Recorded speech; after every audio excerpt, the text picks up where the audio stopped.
ಹಾಗಾಗಿ ನನ್ಗೆ ಒಂದು ಕ್ಲಾರಿಟಿ ಬೇಕಿತ್ತು ಗುರುಜಿ. ಅಂತಂದ್ರೆ ಈ ಮಾಟ ಮಂತ್ರ ಎಲ್ಲ ಹೇಳ್ತಾರಲ್ವಾ ಗುರುಜಿ, ಅದು ಸತ್ಯವಾ? ನಾನು ಇದ್ರ ಬಗ್ಗೆ 100 ಸತಿ ಹೇಳಿದ್ದೀನಿ. ಕರೆಕ್ಟ್, ಹಿಂದೆ ವಿಡಿಯೋಗಳಿದ್ದಾವ ನೋಡವ. ಈಗ ಒಂದರ್ಥ ಮಾಡ್ಕೊಳ್ಳಿ, ಅದರಿಂದ ಅಂದರೆ ಈ ಬ್ಲ್ಯಾಕ್ ಮ್ಯಾಜಿಕ್ ಅಥವಾ ಈ ಕಪ್ಪು ವಿದ್ಯೆಗಳು ಅಂತ ಏನಿದ್ದಾವೆ, ಅಥವಾ ಕಣ್ಣು ಕಟ್ಟುವ ವಿದ್ಯೆಗಳು ಅಂತ ಏನಿದ್ದಾವೆ, ಇವನ್ನ ಯಾವ ಮನಸ್ಸು, ಇವೆಲ್ಲವೂ ಯಾರ ಮೇಲೆ ಪ್ರಯೋಗ ಆಗ್ತವೆ, ಯಾವ ಮನಸ್ಸು ದುರ್ಬಲಗೊಂಡಿದೆಯೋ, ಈಗಾಗಲೇ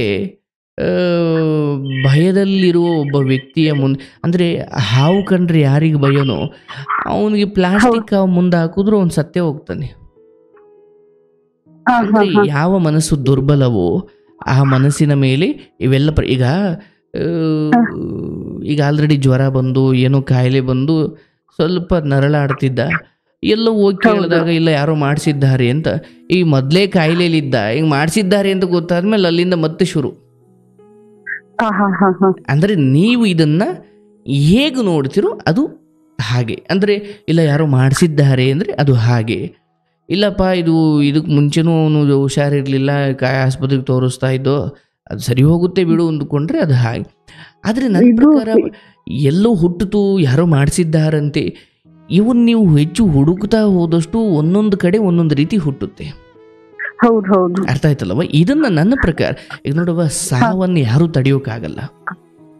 ಅದು ಮಾಡಿಸಿದ್ದಾನು ಈಗ ಆಕ್ಸಿಡೆಂಟ್ ಆಗೋರ್ಗೆಲ್ಲ ನಾವು ಯಾರು ಮಾಡಿಸಿರ್ತಾರವ?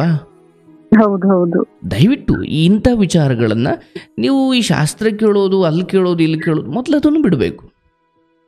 ಅಂದ್ರೆ ನೀವು ಅದನ್ನು ಕೇಳಿದಷ್ಟು, ಈಗ ಡಾಕ್ಟರ್ ಹತ್ರ ತೋರಿಸಿದ್ರಿ ಸರಿ, ನಿಮ್ಮ ಮನೆ ದೇವ್ರ, ನಮ್ಗೆ ಮನೆ ದೇವ್ರುಗಳಿಲ್ವಾ, ನಂಬ್ಕೊಳ್ಳಿ. ನೋಡಪ್ಪ ಭಗವಂತ ಎಲ್ಲೋ ಒಂದು ಕಡೆ, ಇದು ಆಸ್ಪತ್ರೆಗೆ ತೋರಿಸೋದಾ? ಇಲ್ಲ ಕಣವ, ಇದು ದೇವ್ರದು ಯಾವುದೋ ಹರಕೆ ಮರ್ತು ಬಿಟ್ಟಿದ್ದೀರಿ, ಹರಕೆ ತೀರಿಸ್ರವ, ಸರಿ ಆಯಿತು, ಭಕ್ತಿ ಮಾಡೋಣ. ಆದರೆ ಮೊದಲು ಈ ದೈಹಿಕವಾಗಿ ಅಂಟಿಕೊಳ್ಳುವ ಯಾವುದೇ ಕಾಯಿಲೆಗಳಿಗೂ ಮೊದಲು ಹಾಸ್ಪಿಟ್ಲಿಗೆ ಕರ್ಕೊಂಡು ಹೋಗ್ಬೇಕು. ಈಗ ಎಂತ ಅಂದ್ರೆ ಗುರುಜಿ, ಇವ್ರು ಈಗ ನನ್ನ ಹಸ್ಬೆಂಡ್ ಇದ್ದಾರಲ್ವಾ, ಅವ್ರಿಗೆ ಆಕ್ಚುಲಿ ಆರಾಮಿದ್ದಾರೆ, ಎಲ್ಲ ರೀತಿಯಲ್ಲಿ ಸರಿ ಇದ್ದಾರೆ.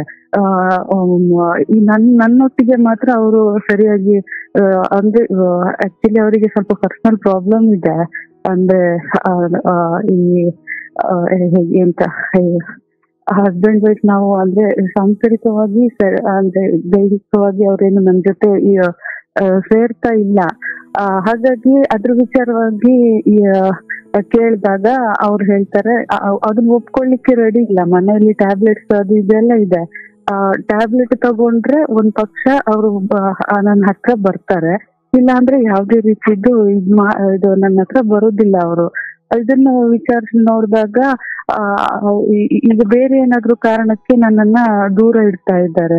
ನಿಮ್ಗೆ ಹೊಟ್ಟೆಗೆ ಬಟ್ಟೆಗೆ ಅಂತ ಕಮ್ಮಿ ಮಾಡುದಿಲ್ಲ, ನಾನು ನೋಡ್ಕೊಳ್ತೇನೆ, ಬಟ್ ಬೇರೆ ರೀತಿಯಲ್ಲಿ ಯಾವುದೇ ರೀತಿಯಲ್ಲಿ ನನ್ನ ಎಕ್ಸ್ಪೆಕ್ಟೇಷನ್ ಮಾಡಬೇಡ, ಒಂದು ಪ್ರೀತಿಯಿಂದ ಮಾತಾಡ್ಸೋದಿಲ್ಲ, ಎಂತ ಪ್ರಾಬ್ಲಮ್ ಆದ್ರೂ ನನ್ನ ಹತ್ರ ಶೇರ್ ಮಾಡೋದಿಲ್ಲ, ಏನು ಹೇಳ್ಕೊಳ್ಳೋದಿಲ್ಲ ಗುರುಜಿ. ಒಬ್ಬಳೇ ಹೀಗೆ ಇದೆಯಾ? ಎಂತ ಗುರುಜಿ? ಮದುವೆ ಆದಾಗ್ಲಿಂದಲೂ ಹೇಗೆ ಇದೆಯಾ? ಮದ್ವೆ ಆಗಿ ಗುರುಜಿ ಒಂದು 4 ದಿವಸ ನನ್ನೊಟ್ಟಿಗೆ ಸರಿ ಇದ್ರು ಅಷ್ಟೇ. ಅದು ಟ್ಯಾಬ್ಲೆಟ್ ತಗೊಳ್ತಿದ್ರು ಅವ್ರು, ನನ್ಗೆ ಅದು ಗೊತ್ತಾಗ್ತಿತ್ತು, ನನ್ ನೋಡ್ತಿದ್ದೆ ಅವ್ರು ಟ್ಯಾಬ್ಲೆಟ್ ತಗೊಳ್ಳೋದನ್ನು. ಮತ್ತೆ 4 ದಿವಸ ಸರಿ ಇದ್ರು. ಮತ್ತೆ 5ನೇ ದಿವಸಕ್ಕೆ ಅವ್ರಿಗೆ ಮುಂಚೆ ಒಂದು ಮದುವೆ ಆಗಿತ್ತು. ಮದುವೆ ವಿಚಾರಕ್ಕೆ ಎಂತ ಮಗಳನ್ನ ಇಲ್ಲಿ ಕರ್ಕೊಂಡ್ ಬರೋ ವಿಚಾರ ಬಂತು. ನಾನು ಇವ್ರ ಅಣ್ಣ ಇಲ್ಲ ಇದ್ದಾರಲ್ಲ, ಅಂದ್ರೆ ನನ್ನ ಭಾವ, ಅಕ್ಕ, ನನ್ನ ಅತ್ತೆ, ಅಂದ್ರೆ ನನ್ನ ಗಂಡನ ಅಮ್ಮ, ಅಣ್ಣ, ಅತ್ತಿಗೆ ಎಲ್ಲ ಇದ್ದಾರಲ್ಲ, ಅವ್ರ ಹತ್ರ ಕೇಳಿದೆ, ಅವ್ರು ಹೀಗೆ ಹೇಳ್ತಿದ್ದಾರೆ, ಅವರ ಮಗಳನ್ನು ಕರ್ಕೊಂಡ್ ಬರ್ಬೇಕಂತೆ. ಅವ್ರ ಅಮ್ಮ ಅಂದ್ರೆ ಇವರ ಮೊದಲನೇ ಹೆಂಡತಿ ಕರ್ಕೊಂಡು ಹೋಗಿದ್ದಾರೆ ಮಗಳನ್ನ, ನಾನ್ ನೋಡ್ಕೊಳ್ತೇನೆ ಅಂತ. ಅವಳು ಈಗ ನಾವು ಚೆನ್ನಾಗಿರ್ಬಾರ್ದು ಅಂತ ಹೇಳಿ ಮಗಳನ್ನ ಮಧ್ಯೆ ಬಿಟ್ಟಿದ್ದಾಳೆ. ಮಗಳ ಹತ್ರ ಫೋನ್ ಮಾಡಿಸಿ, ಡ್ಯಾಡಿ ನನ್ನನ್ನು ಕರ್ಕೊಂಡು ಹೋಗಿ, ನಾನು ಇಲ್ಲಿ ಅಮ್ಮ ಟಾರ್ಚರ್ ಕೊಡ್ತಿದ್ದಾರೆ, ಹಾಗೆ ಹೀಗೆ ಹೇಳ್ತಿದ್ದಾಳಂತೆ. ಅದಕ್ಕೆ ನಾ ಎಂತ ಭಾವನವ್ರ ಹತ್ರ ಎಲ್ಲ ಕೇಳಿದಾಗ ಭಾವ ಎಲ್ಲ ಹೇಳಿದ್ರು, ಬೇಡಮ್ಮ, ಅವಳನ್ನ ನಾವು ನೋಡಿದ್ದೇವೆ, ಅವಳೀಗ 8ನೇ ಕ್ಲಾಸ್ 9ನೇ ಕ್ಲಾಸ್ ಏನೋ ಇದ್ದಾಳೆ ಗುರುಜಿ. ನಾವು ಅವಳನ್ನ ನೋಡಿ ಬಿಟ್ಟಿದ್ದೇವೆ ಮುಂಚೆ ಅವಳು ಹೇಗಿದ್ಲು ಅಂತ. ಅವಳು ನಿಮ್ ಲೈಫ್ ಅಲ್ಲಿ ಆಟ ಆಡ್ತಾಳೆ. ಅದೇನೋ ಅವಳು ಏನೋ ಆತರ ಬುದ್ಧಿ ಇರ್ಲಿಲ್ಲ ಅಂತಂದ್ರೆ ನಾನೇ ಹೇಳ್ತಿದ್ದೆ, ಈವನ್ ನಾವೇ ಕಳಿಸ್ತಿರ್ಲಿಲ್ಲ, ನಾವೇ ನೋಡ್ಕೋತೀವಿ ಅಂತ ಮೊದಲನೇ ಹೆಂಡತಿ ಹತ್ರ ಫೈಟ್ ಮಾಡ್ತಿದ್ವಿ.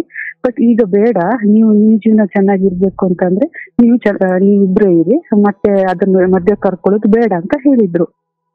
ಸರಿ ಅಂತ ಹೇಳಿ ನಾನು ಇವ್ರ ಹತ್ರ ಸಹ ಹಾಗೆ ಹೇಳಿದ್ದೆ, ಮನೇಲೆಲ್ಲ ಕೇಳಿ, ನಿಮ್ ಮನೇಲಿ ನಮ್ಮ ಮನೇಲಿ ಆಯ್ತು ಅಂತ ಹೇಳಿದ್ರೆ ಸರಿ ಆಯ್ತು, ಕರ್ಕೊಳ್ಳುವ, ಮನೆಯಲ್ಲಿ ಕೇಳಿ ಅಂತ ಹೇಳಿದೆ. ಅದು ಇವ್ರಿಗೆ ಆಗ್ಲಿಲ್ಲ.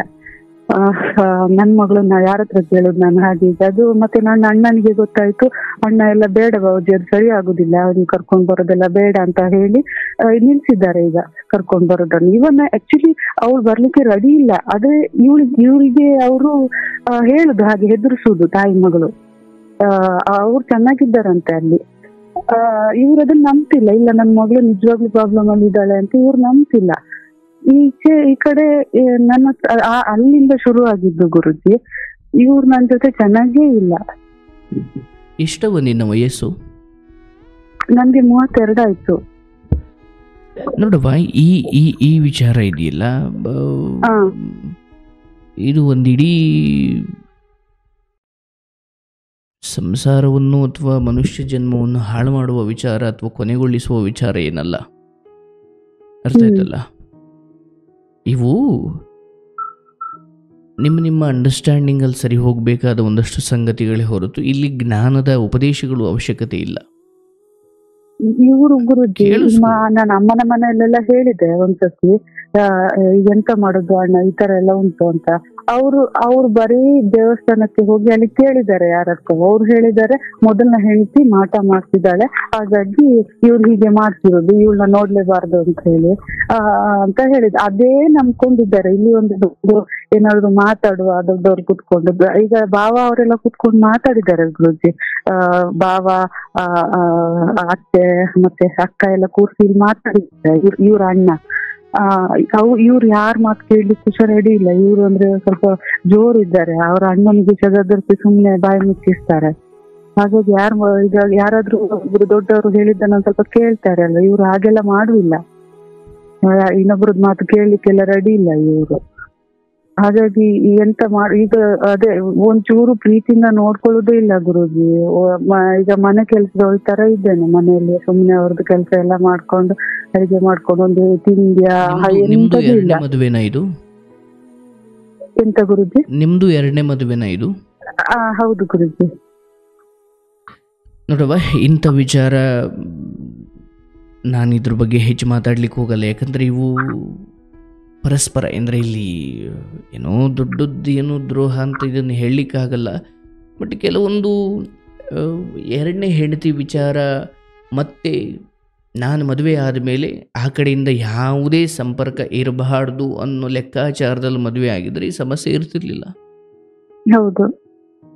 ಬಟ್ ಅದು ಅಂದ್ರೆ ಸಡಿಲ ಬಿಟ್ಟಿದ್ದೀನಿ ಅಂದ್ರೆ ಇದನ್ನೆಲ್ಲ ಅನುಭವಿಸ್ಲೇಬೇಕು ನಾನು. ಮೊದಲನೇ ಹೆಂಡತಿ ಮಗಳನ್ನು, ಮೊದಲನೇ ಹೆಂಡತಿ ವಿಚಾರವನ್ನು ನೀನು ತರಲ್ಲ, ನಾವು ಮದುವೆ ಆದಮೇಲೆ ಅದ್ರ ಕಡೆ ಗಮನ ಕೊಡಲ್ಲ ಅಂತ ಒಂದು ಕಂಡೀಷನ್ ಮೇಲೆ ಮದುವೆ ಆಗ್ಬೇಕಿತ್ತು, ಹೌದಲ್ಲ? ಅದು ಫಸ್ಟಿಗೆ ಮಾತಾಡ್ಕೊಂಡಿದ್ವಿ. ಆದ್ರೂ ಆಗ್ತಿದ್ರೆ ನೀನು ಅದಕ್ಕೆ ಯಾಕೆ ಸುಮ್ಮನಿದ್ದೀಯ? ಆದ್ರೂ ಮಗಳ ವಿಚಾರವನ್ನು ತರ್ತಿದ್ದಾನೆ, ಹೌದಲ್ಲ? ಹೌದು ಹೌದು. ಮತ್ತೆ ಯಾಕೆ ಸುಮ್ಮನಿದ್ದೀಯ ನೀನು?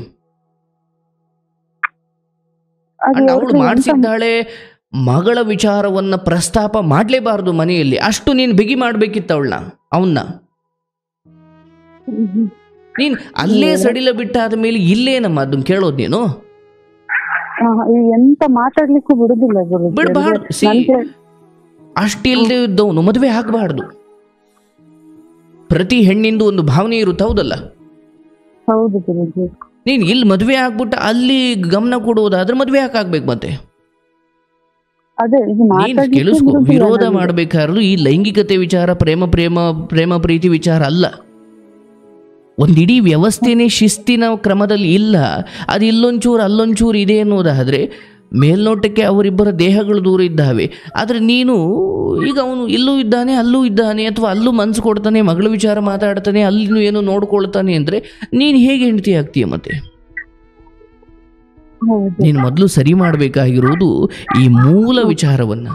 ನೋಡಪ್ಪ, ನನಗೆ ಇಲ್ಲೊಬ್ಬ ಹೆಂಡತಿಯಾಗಿ ನೀನು ಮಗಳನ್ನು ಮಾತಾಡಿಸ್ಬೇಡ, ಮೊದಲೇ ಹೆಂಡತಿ ಮಾತಾಡಿಸ್ಬೇಡ ಅಂತ ಹೇಳಲ್ಲ, ಬಟ್ ಅವ್ರನ್ನ ಈಗಲೂ ಮಾತಾಡಿಸೋದ ನನ್ನನ್ನು ಯಾಕೆ ಕಟ್ಕೊಂಡೆ?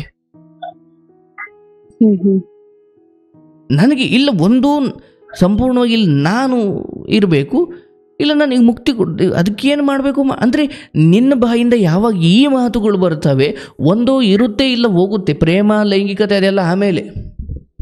ಹೌದೌದು. ಈಗ ಅದನ್ನು ಸಹ ಹೇಳಿ ಆಯ್ತು. ಈಗ ನಾನ್ ಬೇಕಾ, ಇಲ್ಲ ಅಣ್ಣ ಹೇಳ್ತಿದಾರೆ, ಈಗ ಅವ್ಳು ಬೇಕಾ, ಈಗ ಮಗಳಿಗೆ ಬೇಕಾ ನಿಮ್ಗೆ? ಸ್ಟಾರ್ಟಿಂಗ್ ಅಲ್ಲಿ ಹೇಳ್ತಿದ್ರು ಇಲ್ಲ ನಮ್ಗೆ ಇವಳೇ ಈಗ ಇಂಪಾರ್ಟೆಂಟ್, ಇವ್ಳ ಮುಂದೆ ಬೇರೆ ಏನೂ ಇಲ್ಲ, ನಮ್ಗೆ ಇವಳೇ ಎಲ್ಲ ಜೀವನ ಈಗ ಅಂತೆಲ್ಲ ಫಸ್ಟ್ ಸ್ಟಾರ್ಟಿಂಗ್ ಅಲ್ಲಿ ಹೇಳಿದ್ದಾರೆ. ಈಗ ಹೇಳ್ತಿದ್ದಾರೆ, ಈಗ ಮಗಳ ವಿಚಾರ ಬೇರೆ ಎಂತ ಮಾತಾಡ್ತಿಲ್ಲ, ಅವ್ರು ಪ್ರಸ್ತಾಪವೇ ಮಾಡ್ತಿಲ್ಲ ನನ್ನ ಹತ್ರ. ಮಗಳದ್ದು ಅದು ಇದು ಏನು ಹೇಳ್ತಿಲ್ಲ. ಬಟ್ ನನ್ನೊಟ್ಟಿಗೆ ಅವರು ಚೆನ್ನಾಗೇ ಇಲ್ಲ. ಈ ವಿಚಾರ ಚೆನ್ನಾಗಿರೋದು ಚೆನ್ನಾಗಿಲ್ದಿರೋದು ಅದನ್ನು ನಾನು ಮಾತಾಡ್ಲಿಕ್ಕೆ ಆಗಲ್ಲವ. ಬಟ್ ನಾನು ಹೇಳೋದು ಈ ಎರಡನೇ ಸಂಬಂಧಗಳೇ ಹೇಗವ, ನಾನು ನೋಡಿದ್ದೀನಿ 99-100ರಲ್ಲಿ ಯಾವುದೋ ಒಂದು ಮಾತ್ರ ಸ್ವಲ್ಪ ನಿಯತ್ತಾಗಿರುತ್ತೆ. ಹೌದು, ಏನೂ ಮಾಡ್ಲಿಕ್ಕೆ ಆಗಲ್ಲ, ಹಣೆ ಬರಹ ಅಂದ್ಕೊಂಡು ಸುಮ್ಮನೆ ಆಗ್ಬಿಡ್ಬೇಕು. ನಿನ್ನ ಸಂತೋಷ ಬಿಡು. ಹೋಗ್ತಾ ಹೋಗ್ತಾ ಪ್ರೇಮ ಪ್ರೀತಿ, ನನ್ನ ಪ್ರಕಾರ ಅದು ಏನೂ ಬರ್ತಿಲ್ವೋ, ನೀನು ಬಹಳ ಪುಣ್ಯವಂತೆ. ಅದೇ ಆಯಿತು, ಬೇಡ, ಎಲ್ಲ ನೋಡಿದ್ದಾಗಿದೆ. ನಿಧಾನಕ್ಕೆ ನಿನ್ನ ಮನಸ್ಸನ್ನು ಅಧ್ಯಾತ್ಮದ ಕಡೆ, ನಿನ್ನ ಮನಸ್ಸನ್ನು ಧ್ಯಾನದ ಕಡೆ. ಪರವಾಗಿಲ್ಲ ರೀ, ಈಗ ಅವನನ್ನು ನೀವು ಮನೆ ಒಳಗಡೆ ಇರೋವರೆಗೂ ಅವ್ರ ಜೊತೆ ಮಾತಾಡಬೇಡ, ಇಲ್ಲಿ ಮಾತಾಡಬೇಡ, ಅದನ್ನು ಮಾಡು. ಹೊರಗಡೆ ಹೋದಾಗಲೂ ನೀನು ಕಂಟ್ರೋಲ್ ಮಾಡೋಕ್ಕಾಗಲ್ಲ, ಹೌದಲ್ಲವ? ಹೌದು. ನೀವೆಷ್ಟು ಕಂಟ್ರೋಲ್ ಮಾಡ್ತಿರೋ ಅದಷ್ಟು ಆಟ ಮಾಡುತ್ತೆ. ಹಾಗಾಗಿ ಒಂದು ಸರಿ, ಇದು ಈಗ ನೀನು ಇದು ನೋಡಬೇಡ ಅಂತ ಕಣ್ಣಲ್ಲಿ ಮುಚ್ಚಿಸ್ಬೋದು, ಕಣ್ಣು ಕಟ್ಬೋದು, ಬಟ್ಟೆ ಕಟ್ಬೋದು. ಮನಸ್ಸಲ್ಲಿ ಏನು ಯೋಚನೆ ಮಾಡಬೇಕು ಅದನ್ನು ಮನಸ್ಸು ಕಟ್ಟಲಿಕ್ಕೆ ಆಗಲ್ವಲ್ಲ, ಹೌದಲ್ಲ? ಹೌದೌದು. ಹಾಗಾಗಿ ಅದು ಒಳಗಡೆಯಿಂದ ಬರಬೇಕಾದ ಭಾವನೆ. ಅಯ್ಯೋ, ಮೊದಲನೇ ಹೆಂಡತಿ ಯೋಗ್ಯಳಾಗಿದ್ದಿದ್ರೆ ನಾನು ಯಾಕೆ ಎರಡನೇ ಮದುವೆ ಆಗ್ತಿದ್ದೆ, ಅವಳು ಬಿಟ್ಟು ಹೋದ್ಲು, ಏನೋ ಬಿಡೋ ಪರಿಸ್ಥಿತಿ ಬಂತು ಅಂದರೆ ಅದು ಅಧ್ಯಾಯ ಮುಗೀತು. ಎರಡನೇವಳು ನನ್ನ ನಂಬಿ ಬಂದಿದ್ದಾಳೆ, ನಾನು ಅವಳಿಗೆ ಬದುಕನ್ನು ಗೌರವದಿಂದ ಸುಖ ಶಾಂತಿ ನೆಮ್ಮದಿಯನ್ನು ಕೊಟ್ಟು ಕಾಪಾಡಿಕೊಳ್ಬೇಕು. ಅದನ್ನು ಒಳಗಡೆ ಬರಬೇಕಾಗಿರೋ ವಿಚಾರವೇ ಹೊರತು ನೀವು ದೊಡ್ಡವ್ರನ್ನ ಕೂರಿಸಿ ನ್ಯಾಯ ಮಾಡಿಸಿ ಕಾನೂನು ಮೂಲಕ ನೀವು ಒಬ್ಬ ವ್ಯಕ್ತಿಯ ದೇಹ ಕಟ್ಟಾಕ್ಬೋದು, ಮನಸ್ಸು ಕಟ್ಟಾಕ್ಲಿಕ್ಕಾಗಲ್ಲ. ಮನಸ್ಸು ಅಥವಾ ಭಾವನೆ ಅದು ಕಾನೂನಿಗೆ ಮೀರಿದ ಒಂದು ಆಯಾಮ, ಹೌದಲ್ಲ?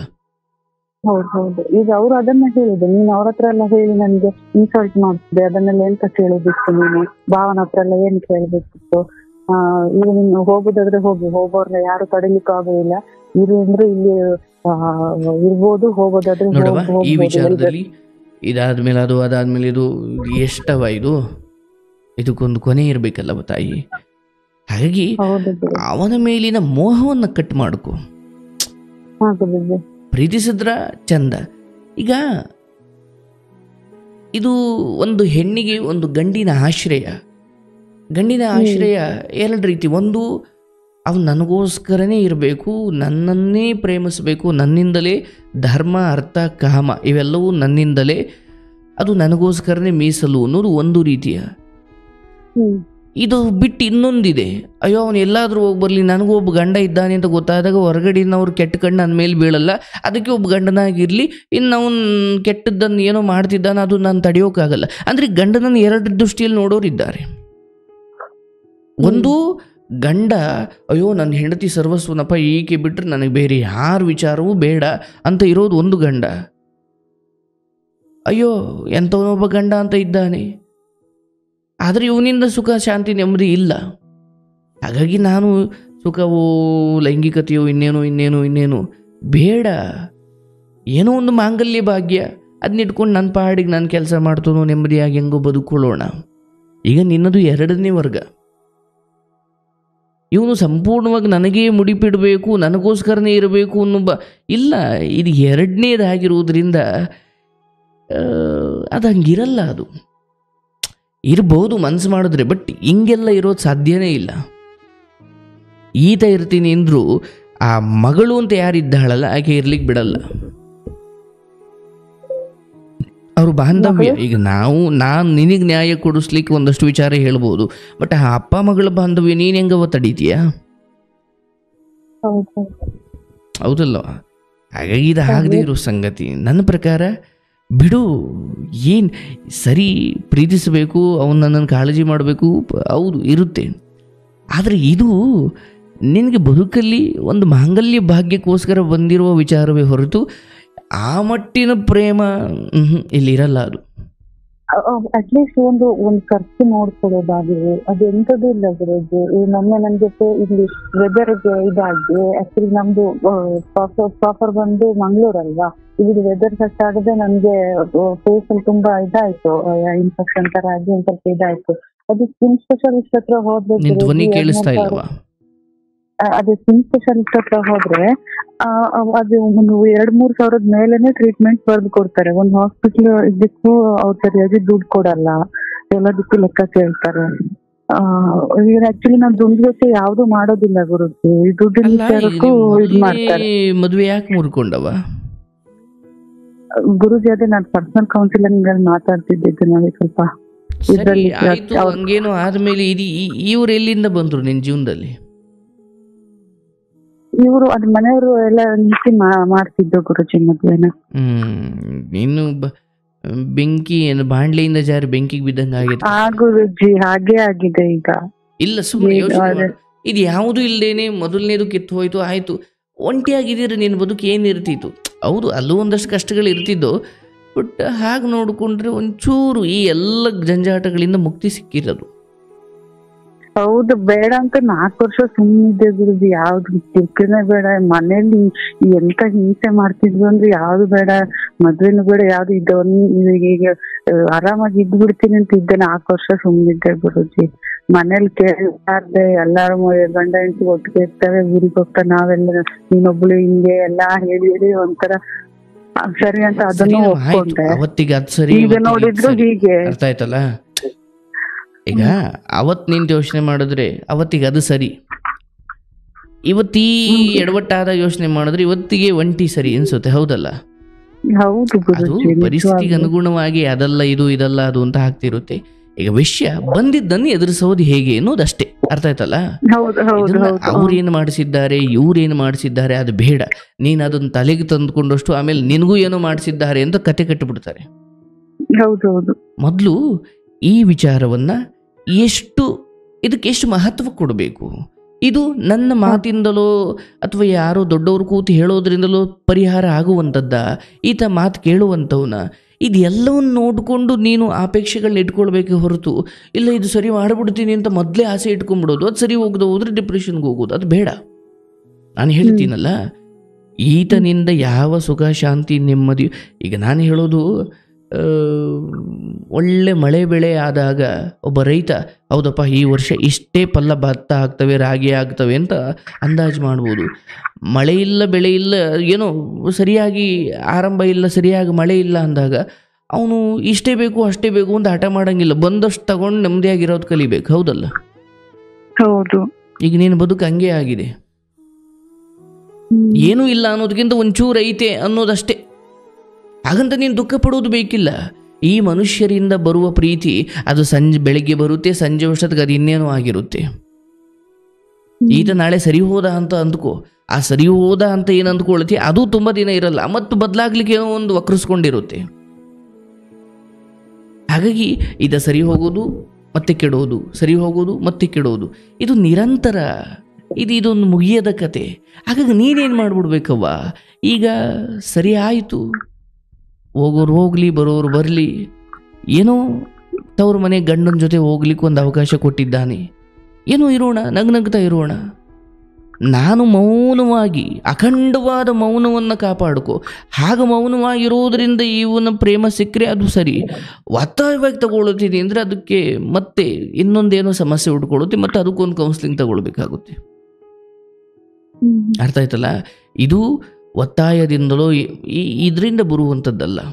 ಪ್ರೇಮ ಅದು ಲೈಂಗಿಕತೆಗೆ ಮಾತ್ರ ಸಂಬಂಧಿಸಿ.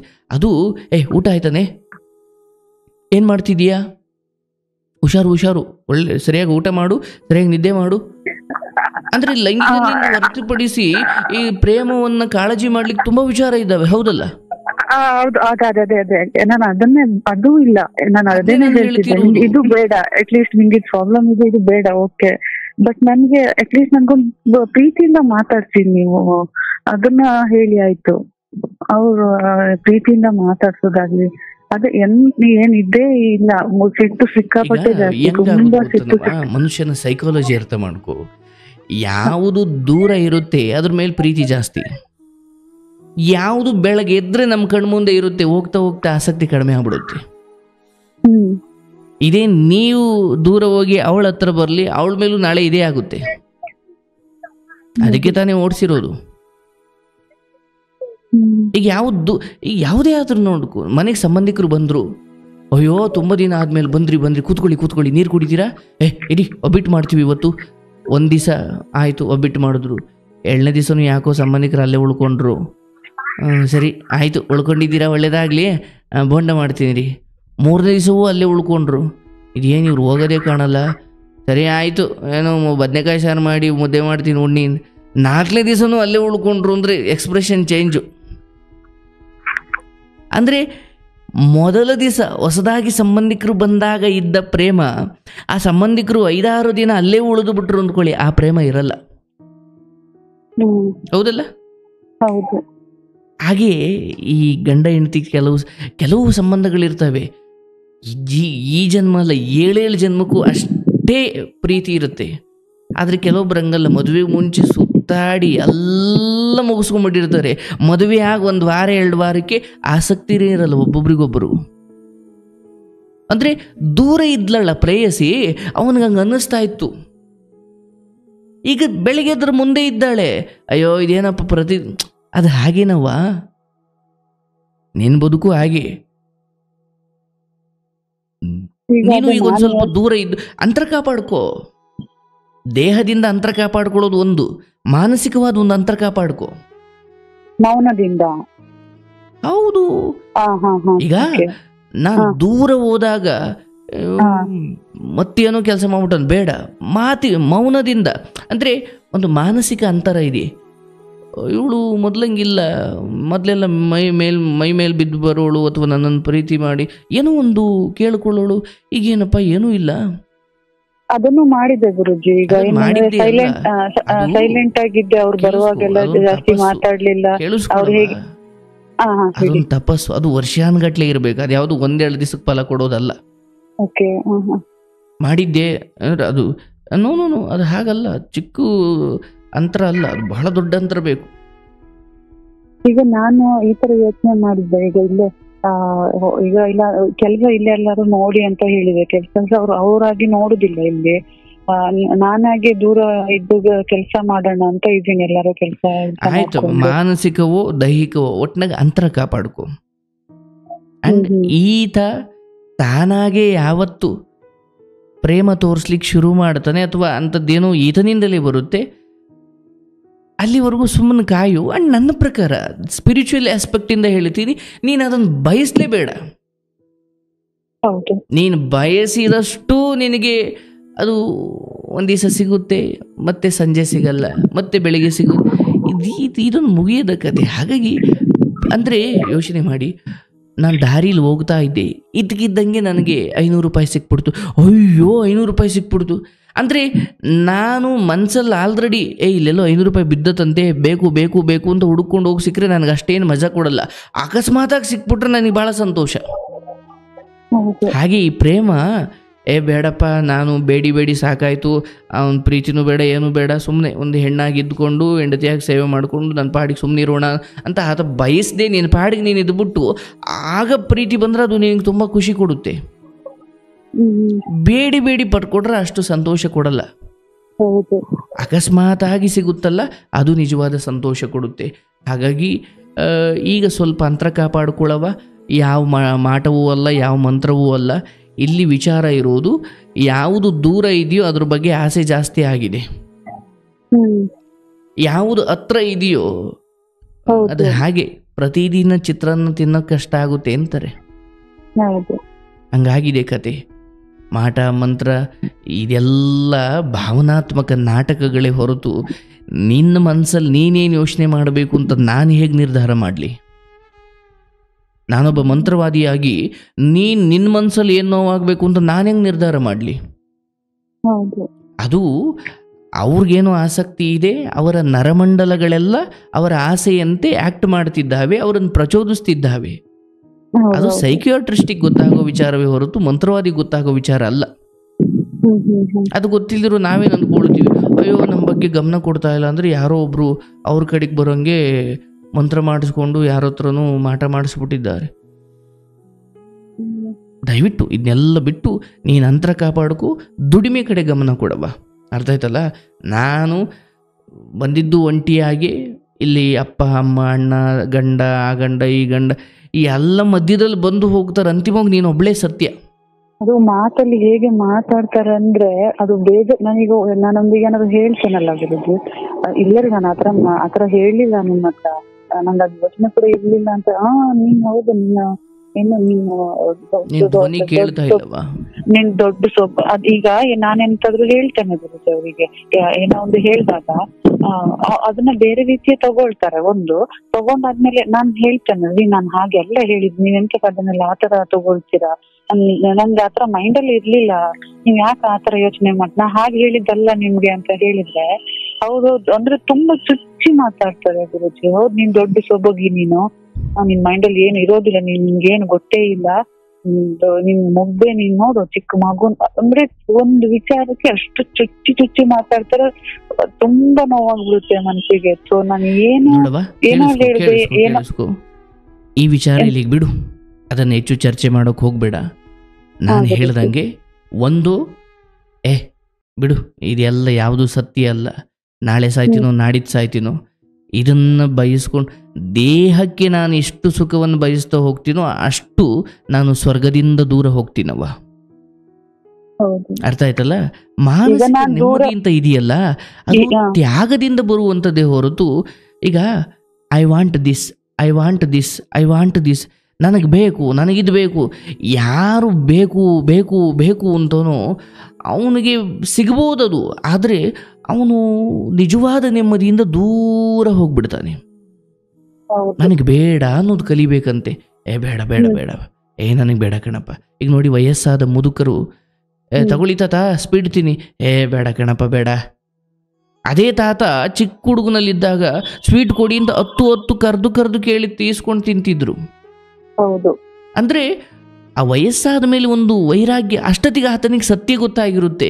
ಅಯ್ಯೋ ಇದು ಈಗ ಅಂದರೆ ಸಿಹಿ ಅದು ಜೀವನ ಪೂರ್ತಿ ಒಂದ್ಸಲಿ ತಿಂದ್ರೆ ಅದು ಹಂಗೆ ಇರುವಂಥದ್ದು ಇಲ್ಲ, 5 ನಿಮಿಷ ಆದ್ಮೇಲೆ ಮತ್ತೆ ಅದೇ ಕಹಿ.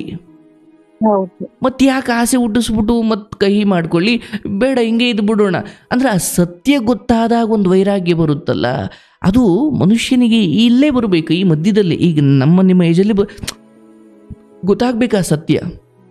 ಹಾಗಾಗಿ ಇಲ್ಲಿ ಒಂದು ವೈರಾಗ್ಯ ತಂದುಕೊಳ್ಳವ. ಫೈನ್, ಆಯಿತು, ಆತ ಗಮನ ಕೊಡ್ತಿಲ್ವ, ಬಿಡು, ನಿನ್ನ ಪಾಡಿಗೆ ಒಂದು ಕೆಲಸ ಹುಡುಕೋ. ನಿನ್ನ ಆಸಕ್ತಿ, ನಿನ್ನ ಫ್ರೆಂಡ್ ಹತ್ರ ಮಾತಾಡು, ನಿನ್ನ ಮನೆಯವ್ರ ಹತ್ರ ಮಾತಾಡು. ನೀವು ಆತನಿಗೆ ಗಮನ ಕೊಡ್ತಿಲ್ಲ ಅಂತ ಗೊತ್ತಾದಾಗ ಆಗ ನಿಮ್ಮ ಕಡೆ ಅದು ಗಮನ ಬರುತ್ತೆ. ಅದೊಂದು ರಿವರ್ಸ್ ಸೈಕಾಲಜಿ. ಅದು ಮೇಲ್ಬಿದ್ದು ಹೋದಷ್ಟು ಕಾಲ್ ಕಸವಾಗ್ಬಿಡ್ತೀರಾ. ಮೊದಲು ಮಾಟ ಮಂತ್ರ ಅದೆಲ್ಲ ಬಿಟ್ಬಿಡಿ, ಅದ್ಯಾವುದು ಅಲ್ಲ. ಅಂಡ್ ಅದನ್ನು ನೀವು ಸರಿ ಮಾಡ್ತಿ ಹೋಗ್ತೀನಿ ಅಂದ್ರು ಅದೊಂದು ಭಾವನಾತ್ಮಕ ನಾಟಕ. ಆತನಿಗೇನೋ ಬೇಕಿದೆ, ಅದು ನಿಮ್ಮಲ್ಲಲ್ಲ, ಅದೆಲ್ಲ ಹೊರಗಡೆ ಇದೆ. ಲಾಸ್ಟ್ ಟೈಮ್ ಹೀಗೆ ಊರಿಗೆ ಸಹ ಹೋಗಿದ್ದೆ ಗುರುಜಿ, ಒಂದು 15 ದಿವಸ ಊರಲ್ಲಿದ್ದೆ. ಆದ್ರೂ ನಾನು ಬರೋದಾದ್ರೆ ಬರ್ಬೋದು, ಇರೋದಾದ್ರೆ ಇರ್ಬೋದು, ನೀವು ಹಂಗೆ ಇಲ್ಲ, ನಾನು ಎಲ್ಲದಕ್ಕೂ ರೆಡಿ ಅಂತಾರೆ. ಇದು ನಿನ್ನ ಮನೆನವ್ವ, ನೀನು ಕೆಲ್ಸಕ್ಕೆ ಹೋಗು, ದುಡಿ ಬಾ. ಇಲ್ಲ ನಿಂಗೆ ಇಲ್ಲಿರೋಕೆ ಮನಸ್ಸು ಭಾರ ಆಗ್ತಿದೆ ಅಂದಾಗ ತವ್ರ ಮನೆ ವಿಶ್ವಾಸ ತಗೊಂಡು ಒಂದು ಕೆಲಸ ಹುಡುಕು, ದುಡಿ, ಸೇವಿಂಗ್ಸ್ ಮಾಡ್ಕೊಳ್ಳವ. ನಾನು ಹೇಳ್ತೀನಿ, ಮುಂದೆ ಹೋಗ್ತಾ ಹೋಗ್ತಾ ಕಾಯಿಲೆಗಳು ಬರ್ತವೆ, ದೇಹ ಮುಪ್ಪಾಗುತ್ತೆ. ಅಲ್ಲಿ ಬೇಕಾಗಿರೋದು ಹಣ. ಅಲ್ಲಿ ತೋರಿಸ್ಕೊಳ್ಳೋಕೆ ಆಸ್ಪತ್ರೆಯಲ್ಲಿ ಗಂಡ ನಿನಗೆ ಕೊಟ್ಟ ಪ್ರೀತಿ ಕೊಡಮ್ಮ ಅಂತ ಕೇಳಲ್ಲ, ದುಡ್ಡು ಕೊಡಮ್ಮ ಅಂತಾರೆ. ಈ ಸಮಯದಲ್ಲಿ ಕೊರಕೊಂಡು ಇದನ್ನ ಮಾಡ್ಕೊಳ್ಳೋದಕ್ಕಿಂತ ದುಡಿರಿ.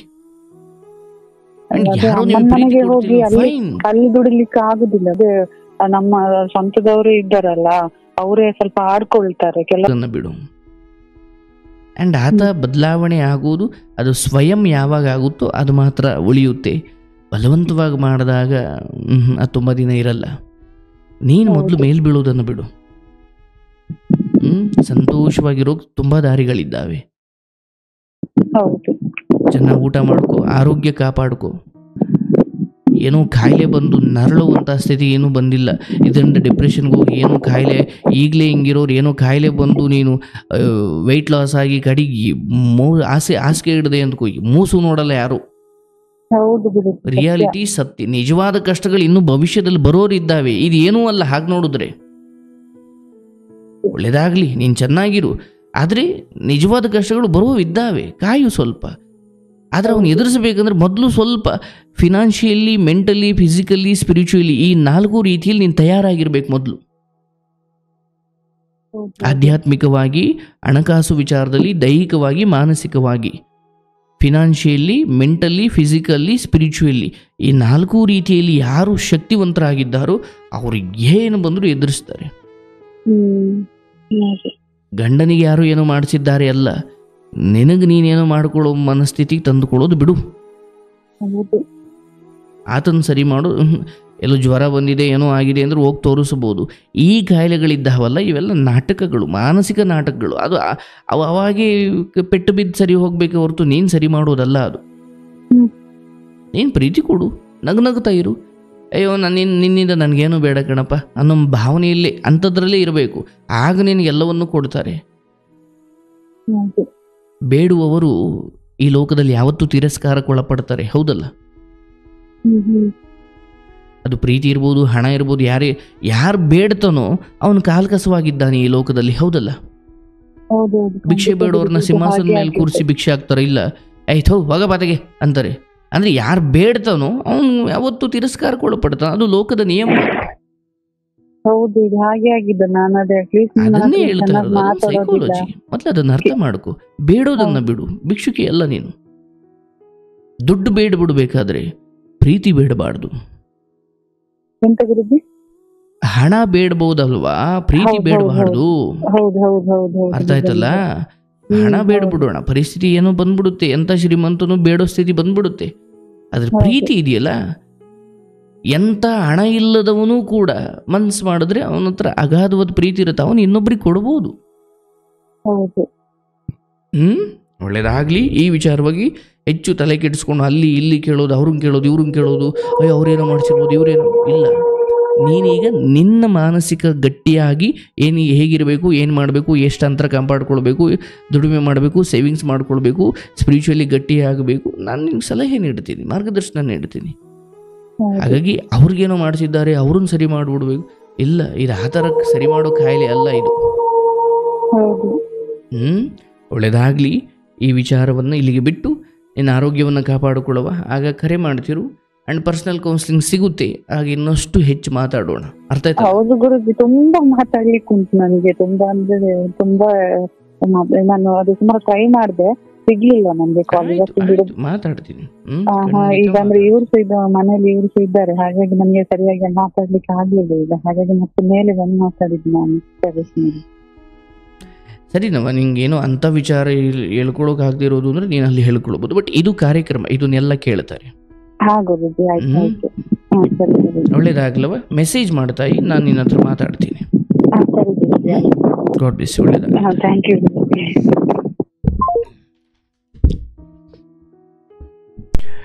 ಒಳ್ಳೇದಾಗ್ಲವ. ಮೇಲ್ನೋಟಕ್ಕೆ ಇದು ಲೈಂಗಿಕತೆ ಅಥವಾ ಅದು ಇದು ಅಂತ ಅನ್ನಿಸ್ಬೋದು, ಬಟ್ ಹೆಣ್ಣಿನ ಭಾವನೆ ಅದು. ಹಾಗಾಗಿ ಪುರುಷನಾದವನು ಅಂದರೆ ಎಂಥವ್ರಿಗೂ ಆ ಸ್ಥಿತಿ ಬಂದ್ಬಿಡುತ್ತೆ. ಯಾಕೋ ಯಾವುದ್ರ ಮೇಲೂ ಆಸಕ್ತಿ ಇಲ್ಲ ಅನ್ನೋ ಪರಿಸ್ಥಿತಿ ಬರುತ್ತೆ. ಆಗ ಹೇಳಬೇಕು, ನೋಡೇ ನನಗೆ ಯಾಕೋ ಯಾವುದ್ರ ಮೇಲೂ ಆಸಕ್ತಿ ಇಲ್ಲ, ಸ್ವಲ್ಪ ನನ್ನ ಪಾಡಿಗೆ ನಾನು ಫ್ರೀ ಬಿಟ್ಬಿಡು ಒಂಚೂರು. ಯಾಕೋ ಅದು ಏನು ಅಂತ ಬಿಡಿಸೇಳೋಕೆ ಆಗ್ತಿಲ್ಲ, ಸ್ವಲ್ಪ ನನಗೊಂಚೂರು ಸಮಯ ಕೊಡು, ಒಂದಷ್ಟು ತಿಂಗಳು ನಾನು ಒಂಚೂರು ನೆಮ್ಮದಿಯಾಗಿರ್ತೀನಿ ಅಥವಾ ಒಂಚೂರು ಏಕಾಂತದಲ್ಲಿ ಇರ್ತೀನಿ, ಬೇಜಾರು ಮಾಡ್ಕೊಂಬೇಡ. ಹಿಂಗೆ ಹೇಳಿದ್ರೆ ಆ ಹೆಣ್ಮಕ್ಳಿಗೆ ಏನೋ ಒಂದು ಅನಿಸುತ್ತೆ. ಅದು ಬಿಟ್ಬಿಟ್ಟು ಇರಂಗಿದ್ರು ಇವರು, ಹೋಗಂಗಿದ್ರು ಹೋಗು ಅಂದು ಬಿಟ್ಟರೆ ಅದು ಕಷ್ಟ ಆಗುತ್ತೆ. ಹಂಗಾಗಬಾರ್ದು. ಒಳ್ಳೇದಾಗ್ಲವ, ಶುಭವಾಗಲಿ. ಖಂಡಿತ ನಿಮ್ಮ ಜೊತೆ ನಾನು ಮಾತಾಡ್ತೀನಿ. ಶುಭವಾಗಲಿ ತಾಯಿ.